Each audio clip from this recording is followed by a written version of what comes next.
Di tengah malam, seorang wanita aneh muncul di jalan. Dengan pakaian tipis, dia berdiri tegak di tengah jalan terkena hujan. Saat menghadapi mobil yang melaju kencang tadi, tanpa sedikit pun pikiran untuk menghindar, Heli tiba-tiba memutar setir dan mobilnya terjun ke selokan. Namun, dia tidak mengalami luka serius setelah kejadian itu. Malah dia menemukan bahwa tubuh gadis itu penuh dengan luka. Dia langsung berpikir untuk membantu gadis itu. Namun, gadis itu tiba-tiba menyerangnya. Ketika Heli kembali sadar, dia terkejut menemukan dirinya berada di tempat yang tidak dikenal. Ternyata dia berada di ruang rawat rumah sakit jiwa. Dokter dan perawat di sekitarnya semuanya wajah yang dikenal. Karena sebenarnya Heli adalah dokter utama di sana. Suaminya bahkan adalah direktur rumah sakit itu. Rekan kerja tidak bisa membuatnya tenang. Sampai dokter utama yang bertanggung jawab padanya tiba. Itu adalah rekannya di tempat kerja, Donnie. Heli baru saja mengetahui bahwa dia dimasukkan ke sini 3 hari yang lalu. Ternyata, alasannya adalah karena menderita skizofrenia. Bagaimana mungkin tiba-tiba sakit padahal semuanya baik-baik saja? Heli berusaha mengingat semua yang terjadi sebelumnya. Semua kenangan berhenti di Jumat minggu lalu. Hari itu, seperti biasa, Heli melakukan konseling psikologis kepada pasien. Setelah selesai, dia pergi menemui suaminya. Mereka membahas masalah dosis obat pasien. Donnie adalah mitra kerja mereka yang baik. Dia sangat iri dengan kehidupan sehari-hari mereka yang manis. Suaminya pergi ke villa mereka untuk memeriksa kemajuan renovasi. Jadi, hari ini dia tidak pulang bersama Heli. Setelah pulang kerja, Heli pergi berolahraga seperti biasa. Saat meninggalkan rumah sakit, dia menyadari hujan deras. Donnie membawa payung dan mengantarnya ke mobil. Karena jalan biasanya mereka rusak. Jadi polisi menyarankannya untuk mengganti rute pulang. Heli menelepon suaminya saat di jalan. Kemudian adegan awal terjadi. Meskipun ingatannya menjadi hancur, tapi dia masih ingat gadis yang dilihatnya setelah kecelakaan. Dan melihat suaminya di sofa saat pulang ke rumah. Namun Tony memberitahu Heli. Ternyata tidak ada korban lain di lokasi kecelakaan. Dan bertanya apakah ada masalah antara dia dan suaminya. Berapa banyak ingatan tentang suaminya malam itu. Karena sekarang ada sesuatu yang sulit diungkapkan. Suamimu sudah meninggal. Dibunuh olehmu. Berita ini seperti petir di siang hari. Namun dia tetap tidak bisa mengingat apa yang terjadi. Heli dituduh membunuh suaminya. Saat ini harus menerima perawatan di rumah sakit terlebih dahulu. Menjadi bagian dari banyak pasien di sana. Sarah datang dengan bangga untuk menyapa. Dia didiagnosis mengalami gangguan mental karena membunuh ayah tirinya. Dia juga merupakan pasien yang paling membuat Heli pusing. Namun Heli tahu bahwa dia hanya mengalami amnesia sementara. Dan dia pasti tidak akan membunuh suaminya sendiri. Namun, mimpi buruk sebenarnya baru saja dimulai. Malam itu, Heli mengalami kejadian aneh. Suara rendah tiba-tiba terdengar di ruang perawatan. Sepertinya suara itu berasal dari dekat pintu. Ketika dia mendekati suara tersebut, secara tiba-tiba, kabut muncul di kaca. Kemudian, beberapa garis muncul dari udara. Akhirnya, terbentuklah 4 kata besar. Kamu tidak sendirian. Kemudian kata-kata itu perlahan-lahan menghilang. Heli ketakutan dengan kejadian supranatural itu sehingga tidak berani menutup mata sepanjang malam. Hari berikutnya setelah minum obat, Heli dibawa untuk mandi. Bertemu dengan begitu banyak orang secara terbuka membuatnya merasa sangat tidak nyaman. Namun baru saja mandi, dia mendengar suara itu lagi. Dan melihat wajah orang di sekitarnya menjadi mengerikan dan terdistorsi. Dalam kepanikan, dia melihat gadis itu lagi. Orang itu tiba-tiba mengayunkan pisau ke arahnya. Heli refleksif menghalau dengan tangannya. Tak lama kemudian, dia terjatuh di genangan darah. Namun kebenaran mengejutkan semua orang. Karena semua orang mengatakan itu tindakan menyakiti diri Heli. Dia memotong lengan dengan pisau bedah sebanyak 35 kali. Untungnya, hanya luka kulit yang tidak mematikan. Heli sendiri menyangkal sepenuhnya. Donnie merasa dia tidak bisa membedakan antara kenyataan dan hayalan. Harus meningkatkan dosis obatnya. Dia adalah orang yang paling dipercayai oleh Lisa selain suaminya. Bahkan sebelum menikah dengan suaminya. Mereka memiliki hubungan yang ambigu dan tidak jelas. Karena bahkan Tony Stark merasa benar-benar gila. Heli memutuskan untuk mengganti dokter utamanya. Orang yang menganggapmu gila tidak layak dipercaya. Dia mengajukan permintaan ini kepada direktur baru. Namun jawaban yang diterima adalah penolakan. Tony sekarang adalah dokter terbaik di rumah sakit. Bahkan dia adalah orang yang paling mengenal Heli saat ini. Heli menaruh harapannya pada pengacaranya sendiri. Tiba-tiba mengetahui bahwa dia harus menghadiri sidang minggu depan. Karena identitas pembunuh Heli sudah terbukti. Meskipun menggunakan alasan gangguan mental tiba-tiba untuk membela diri. Sangat sulit mendapatkan kepercayaan juri. Itu intinya. Tidak, intinya adalah. Satu-satunya orang yang percaya bahwa saya bukan pembunuh hanyalah diri saya sendiri. Ini yang sebenarnya penting. Ucapan ini membuat pengacara terdiam. Kepala polisi yang bertanggung jawab atas kasus ini adalah teman masa kecil suaminya. Beberapa kata kemudian, dia tidak bisa mengendalikan emosinya. Dia langsung menunjukkan foto-foto tempat kejadian pembunuhan kepada Heli. Kondisi mengerikan suaminya sungguh mengejutkan Heli. Dia tidak hanya dibunuh secara sadis setelah meninggal. Pembunuh juga meninggalkan pesan darah di dinding, kamu tidak sendirian. Heli menemukan luka di tangan kirinya yang baru saja terluka. Bentuk luka tersebut membentuk 4 huruf tersebut. Heli kemudian terbenam dalam kegilaan total. Namun, di bawah pengaruh obat penenang, dia malah mengingat beberapa kenangan yang terpecah-pecah. Pertama-tama adalah rumahnya yang penuh darah. Kemudian adalah ekspresi ketakutan suaminya. Lalu, saat dia pulang dan mengambil kapak di halaman. Kemudian adegan terus diputar hingga ke tempat kecelakaan. Dan melihat gadis yang ketakutan. Gadis itu seolah-olah berubah menjadi bola api. Menyatu sepenuhnya dengan tubuhnya. Setelah bangun, dia secara sukarela menemui kepala sekolah baru sekarang. Saat suami dibunuh, saya memang berada di tempat kejadian. Namun selain saya, pasti ada orang lain di sana. Meskipun tidak tahu apa yang sebenarnya terjadi.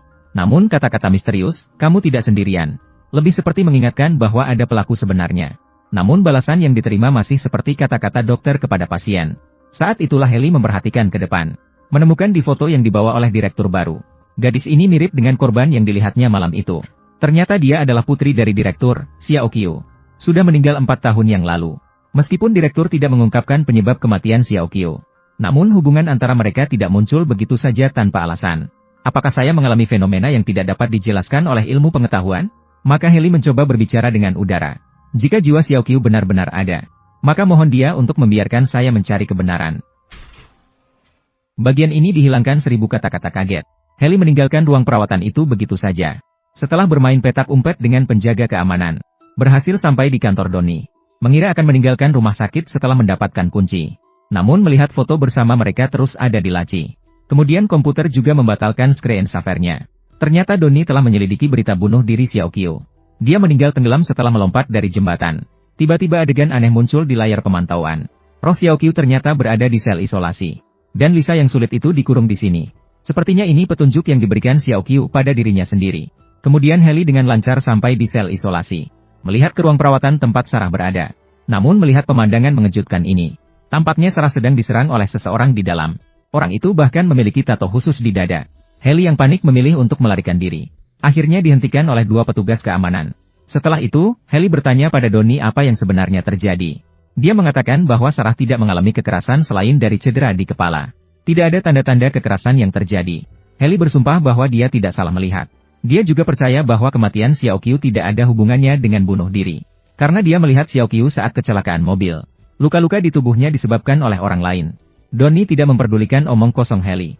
Dia mengatakan bahwa malam ini hanya ada masalah dengan listrik di ruang perawatan. Hal ini jelas tidak bisa meyakinkan Heli sekarang. Jika Doni tidak mau bicara, maka tanyakan sendiri. Sebenarnya, Sarah sudah lama mengatakan pada Heli bahwa dia sering diserang oleh seorang pria di malam hari. Namun, Heli mengira bahwa masalah dengan ayah tirinya membuatnya bermimpi buruk. Sepertinya saya salah menuduhnya pada awalnya. Semoga Sarah bisa menyebutkan nama pria bertato itu. Namun dia hanya mengatakan bahwa dia dipanggil setan. Dia berkata bahwa kamu adalah berikutnya. Sekarang Lisa tinggal di ruang perawatan yang lebih buruk. Namun dia masih bisa merasakan keberadaan Xiao Qiu. Peristiwa selanjutnya sangat tidak terduga. Malam itu, Xiao Qiu tampak sangat marah. Dia menyerang Heli dengan berbagai cara. Namun menurut petugas keamanan, tindakan Heli dianggap sebagai melakukan automutilasi. Kemudian mereka memeriksa kondisi Heli. Namun tiba-tiba dia sadar kembali. Dan merebut kunci dari petugas kebersihan. Kemudian, saat petugas keamanan tidak sempat bereaksi, dia dengan mahir meninggalkan area ruang perawatan. Bersembunyi di kolam renang di sini. Dengan hati-hati menyelam ke bawah air kolam renang. Karena hobinya berenang, kapasitas paru-parunya di luar biasa. Menahan napas di bawah air selama 1 atau 2 menit bukanlah masalah. Tak lama kemudian, di sini di mana-mana ada petugas keamanan yang mencari dirinya sendiri. Meskipun pengelola kolam renang menemukan Heli, tetapi tidak memilih untuk memberitahu petugas keamanan. Bahkan membantu dia mengarahkan petugas keamanan ke area lain. Akhirnya memberikan kunci mobilnya kepadanya. Karena pengelola adalah satu-satunya orang yang percaya pada Heli. Heli akhirnya bisa lolos. Sepertinya Xiao Qiu mengganggu saya karena pasti ada sesuatu yang dia butuhkan bantuan saya. Sekarang untuk memahami kebenaran semua ini, kita harus mulai dari kasus pembunuhan suaminya. Hasilnya, saat Heli baru saja kembali ke rumahnya, sepertinya dia mendengar suara suaminya dari lantai atas. Saat dia mendekati suara itu langkah demi langkah, dia juga teringat apa yang terjadi pada hari itu. Saat suaminya yang terluka parah berlutut memohon belas kasihan. Di depannya, dia melihat dirinya tanpa ekspresi. Kemudian mengangkat kapak di tangannya. Dan tanpa belas kasihan memukul suaminya. Suaminya mati di lorong depan pintu kamar tidur. Dia sendiri yang menulis, kamu tidak sendiri, di pintu. Heli baru menyadari saat itu. Ternyata setelah bertemu dengan roh Xiao Qiu hari itu, dia mengendalikan tubuhnya. Membuatnya membunuh suaminya yang dicintai. Kamu tidak sendiri, ternyata memiliki arti ini. Tapi mengapa Xiao Qiu ingin menyakiti dirinya sendiri? Atau apakah dia memiliki dendam dengan suaminya? Heli dengan sedih melihat foto mereka bersama suaminya. Saat itu, tetesan darah jatuh di foto. Namun tidak ada darah di tubuhnya. Apakah ini lagi petunjuk dari Xiao Qiu? Heli ingat hari kejadian. Suaminya pernah pergi ke villa ini. Mungkin kebenaran terkait dengan tempat ini. Anehnya, suaminya bilang tempat ini sedang direnovasi. Namun tidak ada tanda-tanda renovasi di dalam maupun di luar rumah. Di sebelahnya adalah ruang barang-barang bekas. Meskipun terlihat biasa-biasa saja di sini. Namun dengan teliti, Heli menemukan. Sebenarnya ada ruang tersembunyi di bawah lantai. Rasa ingin tahu mendorong Heli untuk turun dan mencari tahu.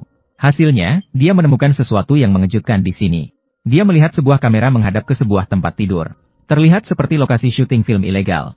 Heli segera memeriksa isi kamera. Hasilnya, jantungnya berdegup kencang. Dia melihat suaminya mengikat seorang gadis yang penuh luka di tempat tidur. Proses selanjutnya tidak perlu dijelaskan. Tak terduga bahwa suaminya memiliki sisi gelap seperti itu. Tiba-tiba terdengar suara dari lantai atas. Heli segera mengambil pisau dan maju untuk berhadapan. Namun lawannya adalah seorang polisi bersenjata. Kedua belah pihak sedang saling berhadapan. Namun mata polisi penuh dengan ketakutan.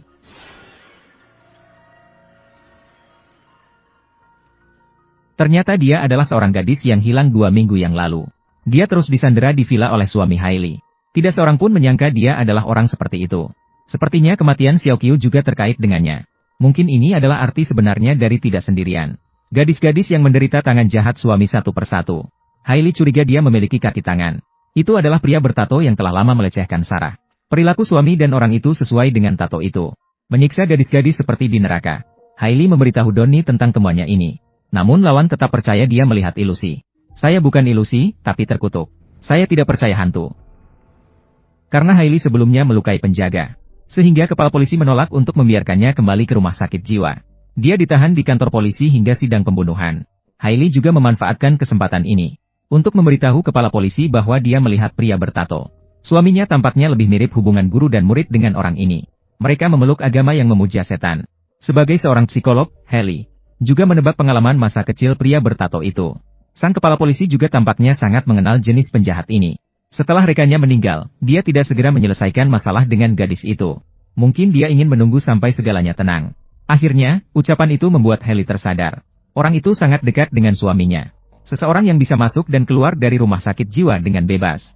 Bukankah itu sang kepala polisi di depan mata?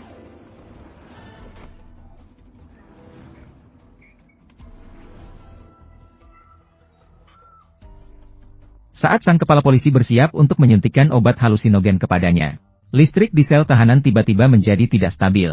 Memanfaatkan kesempatan ketika lawan terganggu, Hailey malah menusukkan jarum ke arah lawan, dan dengan cepat melarikan diri dari area sel tahanan. Sang kepala polisi mengejar sambil menembakkan pistol. Peluru menghantam pipa gas di sini. Sayangnya pintu besar keluar terkunci rapat. Orang lain sudah pulang kerja. Dia hanya bisa bersembunyi di kantor. Kepala polisi seperti banyak pembunuh lainnya, mengungkapkan sejarah kejahatan dirinya dan suaminya ke udara. Suaminya bertanggung jawab mencari dan menculik wanita muda. Villa itu adalah surga mereka. Setelah mereka memuaskan nafsu binatang mereka padanya, kepala polisi bertanggung jawab menangani sisa-sisa. Xiao Qiu juga salah satu dari banyak mangsanya. Kepala polisi akhirnya menyamar kematian gadis itu sebagai bunuh diri dengan melompat ke sungai. Ketika pembicaraan hampir selesai, efek obat halusinogenik semakin terasa. Di dalam pandangan kabur sang kepala polisi, ternyata ada seseorang berdiri. Setelah diperhatikan lebih seksama, benar-benar mirip dengan Xiao Qiu yang telah meninggal. Dia tidak peduli banyak, langsung menembak ke arah lawan. Akhirnya meledakkan gas di udara. Akhirnya ditembak mati oleh Hailey. Setelah semuanya kembali tenang, Donnie adalah orang pertama yang tiba di sini. Dia pasti akhirnya percaya pada Hailey. Jadi pada akhirnya Hailey kembali hidup normal. Cerita juga berakhir di sini. Awalnya dianggap sebagai film thriller psikologis misteri. Hasilnya adalah film horor tentang hantu. Juga dapat memberikan beberapa pengajaran yang jelas kepada semua orang. Pertama, kata-kata pasien gangguan mental tidak selalu tidak dapat dipercaya. Kedua, harus menghormati hal-hal yang tidak dapat dijelaskan oleh ilmu pengetahuan. Terakhir, setiap orang memiliki sisi gelap yang tak terduga. Bahkan psikiater pun bisa mengalami gangguan mental. Tidak bisa hanya melihat seseorang dari logika semata. Tidak bisa dipungkiri akting pemeran utama sangat bagus. Lagi pula, dia juga pernah memenangkan Oscar aktris terbaik. Suasana horor dalam film ini dibangun dengan baik. Efek suara dan musiknya pas. Jika ada orang pemalu di sekitar Anda, saya menyarankan Anda untuk membawanya menikmati film aslinya.